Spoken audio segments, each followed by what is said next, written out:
All right, so this lecture will be covering chapter 2 on neuroscience for week 14. This is a really lengthy chapter and it's full of a lot of great information, but unfortunately, we don't have the time to cover all of it. So to study for this chapter, I suggest you go over the study objectives. You read those sections of the book that help you essentially answer and complete the study objectives, and then go over this lecture and the PowerPoint, and again, focus on the reading or reading the portions of the chapter that I specifically cover either in these lectures or in your study objectives. If I don't cover it explicitly in either of those places, then it will not be presented to you on your exam because it's just too much information for you to absorb in 1 week and try to remember for the exam in a couple of weeks. So again, if I don't explicitly cover it in the study objectives or here on the PowerPoints, then it won't be on the exam. So we're going to start with talking about the neuron. So these are nerve cells that are the basic element of the nervous system. So neurons receive, process, and transmit information or messages from the brain to other cells in the body. So these messages might be things like coordinating muscle movement, thinking, processing emotions, and so on.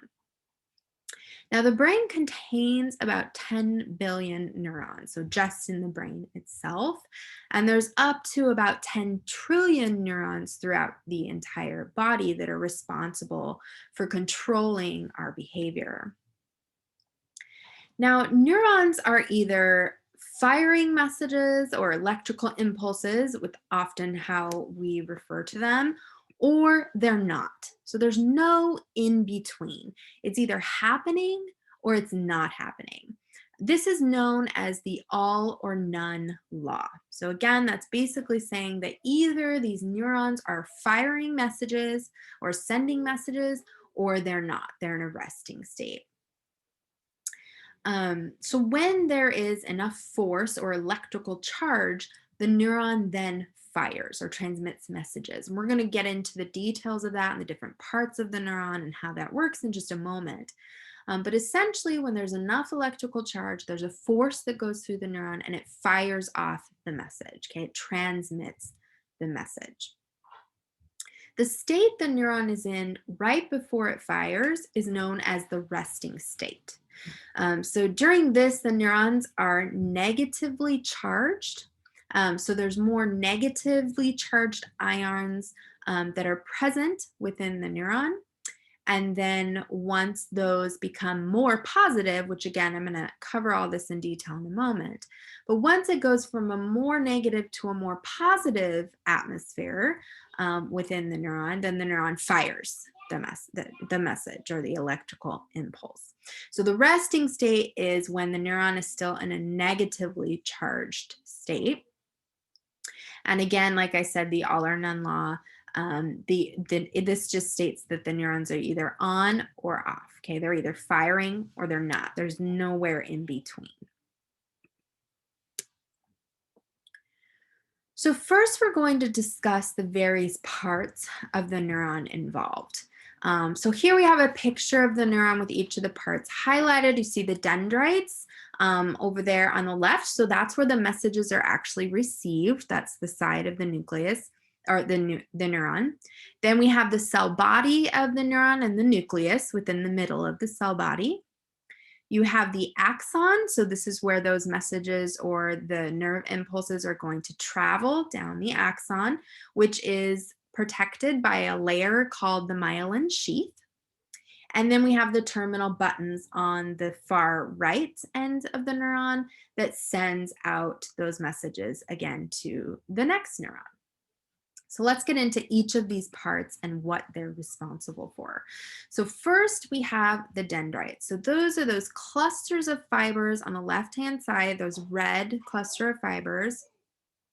And these are at the beginning of the neuron, but they're at the end of the neuron. And they're responsible for receiving messages from other neurons and bringing them into the body of the cell, of the neuron that those dendrites are attached to. Okay, so they receive the message and they bring it into the body of the neuron. Then on the opposite side of the cell body, we have the axon.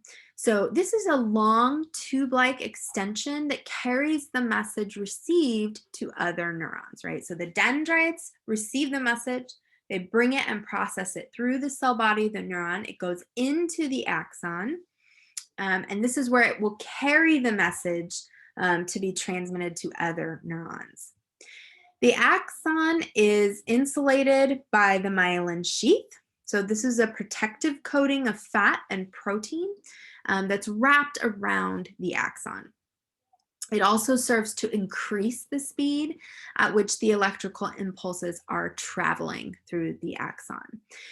So those axons that carry really or the most important messages, those messages that need to be conveyed very quickly, are going to have the greatest concentration of myelin sheath, because again, that myelin sheath helps the message travel more quickly. So the thicker the myelin sheath, the quicker that impulse or that message is going to travel. So those messages that need to be conveyed very quickly have, those neurons are going, or those axons will be covered in more myelin sheath. So an example of this would be when you think about when you touch a hot stove, right? Or if you maybe grab the oven. The information conveying pain messages to the brain, they pass through the neurons and the axons in your hand and arm. The axons that are located in your hands have a very high concentration of myelin sheath. So that message is passed onto the brain so quickly that it's instantaneous, right? You can react instantaneously and remove your hand before it's burned too badly. So think about how fast that has to happen, because when you touch something hot, you instantly pull your hand back. But a message has to be sent to your brain first to then tell your hand to remove it from the hot object. So you can see how quickly those messages are being relayed through the neurons and through the axon of the neuron, right? So again, the thicker the myelin sheath, the faster those messages are going to go. Now at the end of the axon, all the way to the right, so it's those sort of like green tentacle things you see there with those little purple dots at the end. These bulges, those little tiny bulges and little tentacle things, are known as terminal buttons. So these are going to send the message out to other neurons, okay? So, you know, the message comes in through the dendrite, goes through the cell body. It is now going to be transferred through the axon and then pushed out by the terminal buttons to the next neuron, right? So you have these messages being transferred from neuron to neuron in this way. We already talked about the myelin sheath. Neurons are physically held in place by something called glial cells. So these cells actually provide nourishment to neurons as well as help repair damage and support overall neural functioning. So they hold those neurons in place and then repair any damage to the neuron.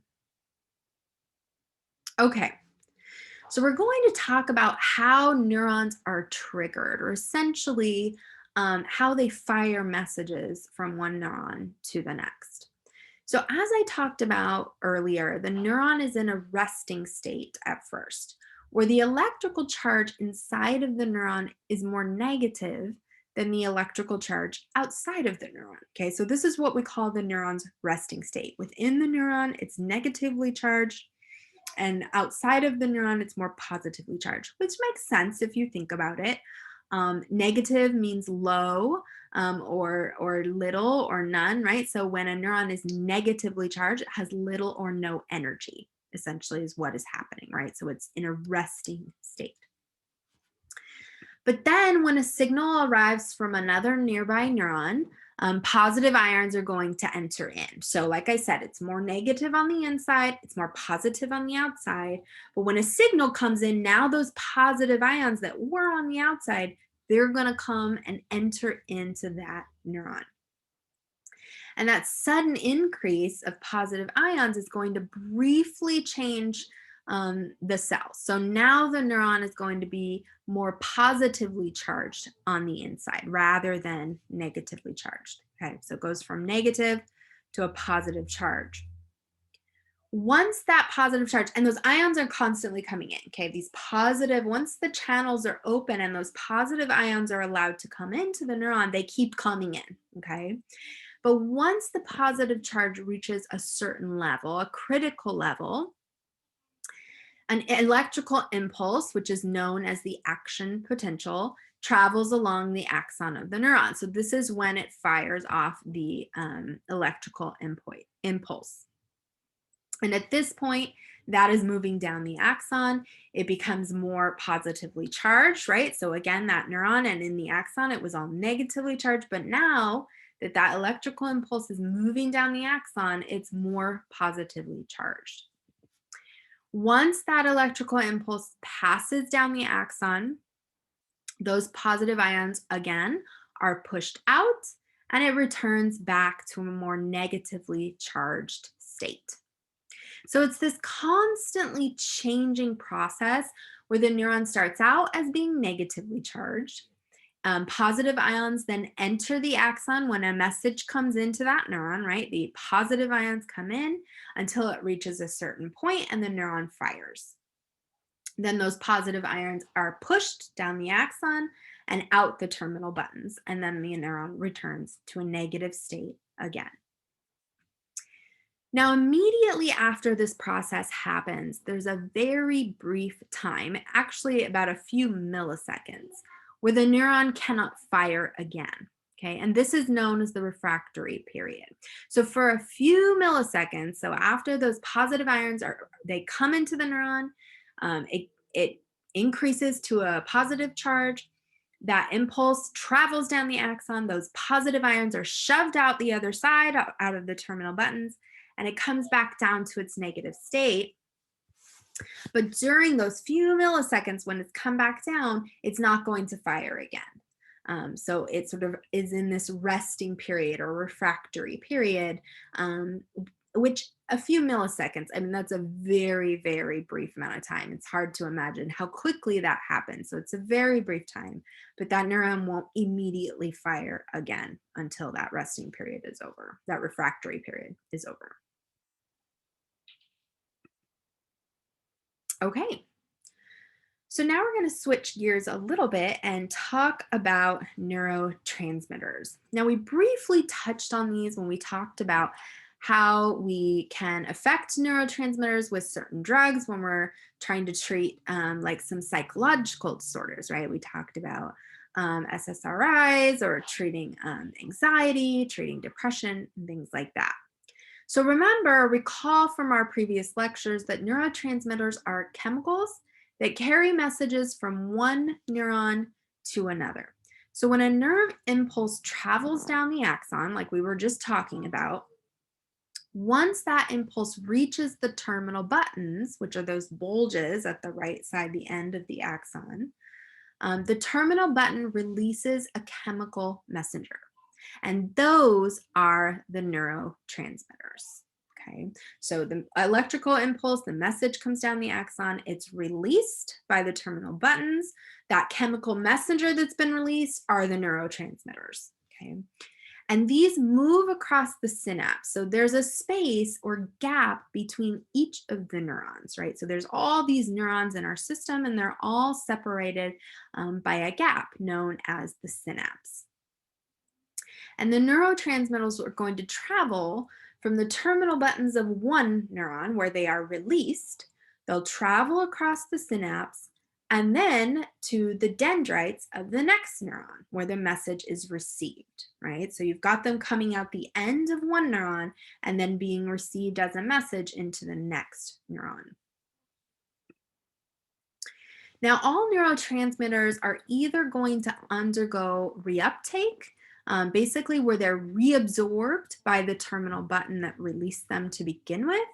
And this happens if there are too many remaining in the synapse. So if you look at this picture here, what's happening is This neuron on the left is releasing the neurotransmitters, and they're sort of floating in here in the synapse, okay?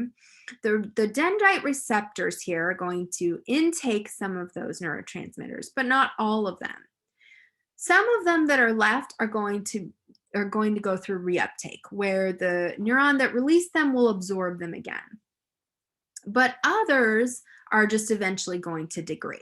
Okay, so they're not going to be reabsorbed and they're not going to be received into the new neuron, and they're just going to degrade there in the synapse.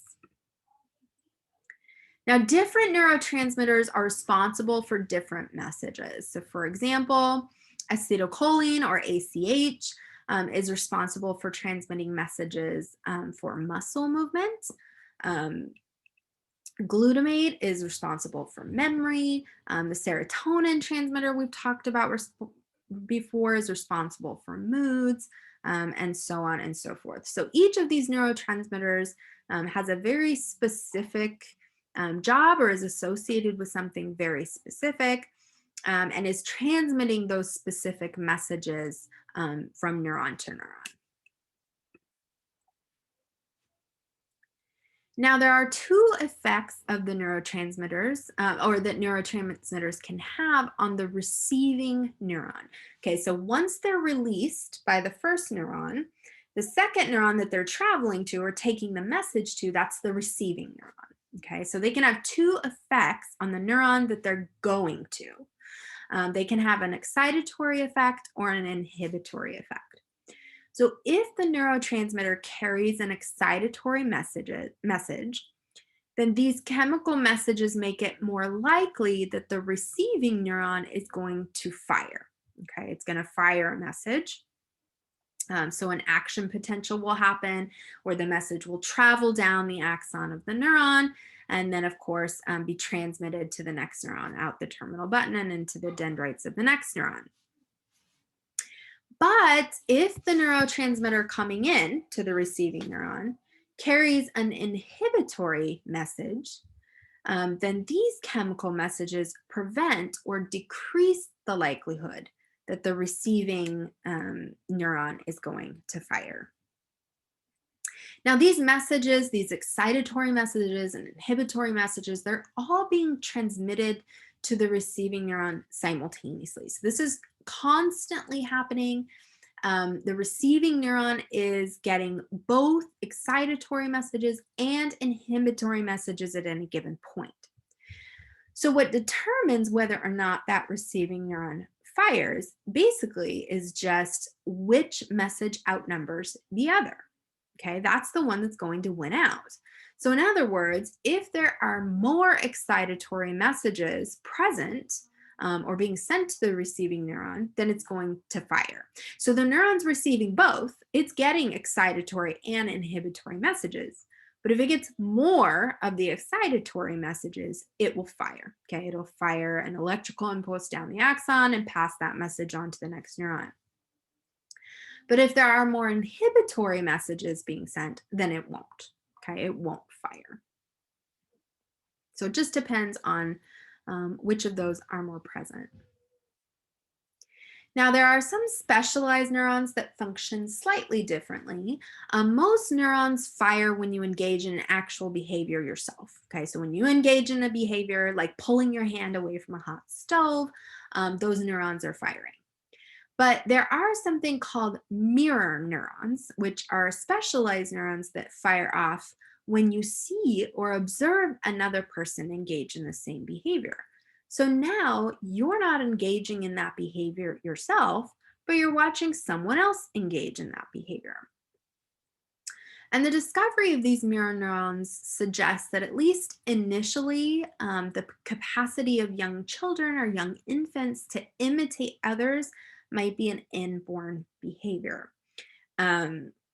Now, I say initially because maybe the first time, so let's think about, a newborn who smiles at their parents, right? So let's say that's the first behavior they're able to actually imitate.